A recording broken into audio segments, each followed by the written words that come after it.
I'm not much of a book lover because they've never really interested me all that much. All I really love is dogs because they're just so cute and fluffy. They truly are man's best friend. Well, my mother and father want me to start reading, so they tried to find me a book on dogs. Makes sense, doesn't it? Thing is, though, there aren't many bookshops in town or anywhere near, and my parents are big-time technophobies, so there's no chance of buying them on the web. However, as it turned out, the local library was closing down, but it was kind of expected, as it was creepy and condemned. But they were giving books away for free. One book in particular caught my parents' eyes, a brightly colored book called Dogs, Do's, and Don'ts. It looked in a pristine condition despite being printed in 1985. My parents brought it home and gave it to me. I was a little apprehensive at first, but it was only 100 pages, so I eagerly accepted. It was pretty simple, really. The first 50 pages are do's, and the last 50 pages are don'ts. On the first day, I got to page 30, and honestly, it was great. There were a few paragraphs of text on each page, including a step-by-step guide and some helpful tips, plus some really detailed illustrations and a smiling man demonstrating what to do on each page in a photo.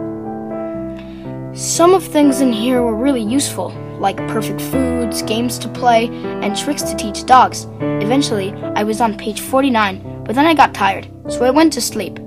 The next morning, I got up and picked up the book. I was desperate to read the don'ts section, but throughout the day, things just kept popping back up, so I waited until it was night.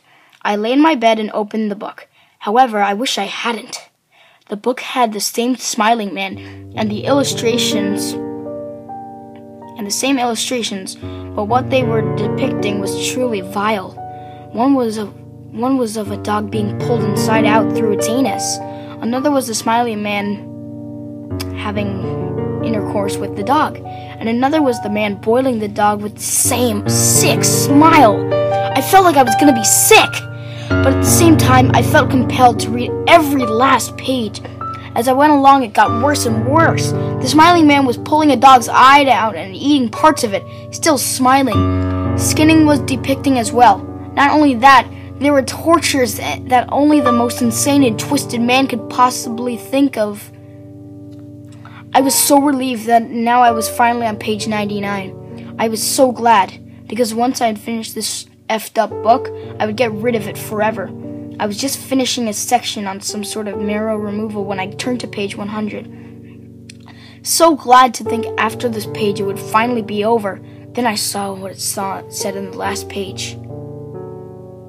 A blank template with the words, "Add your own don't" section.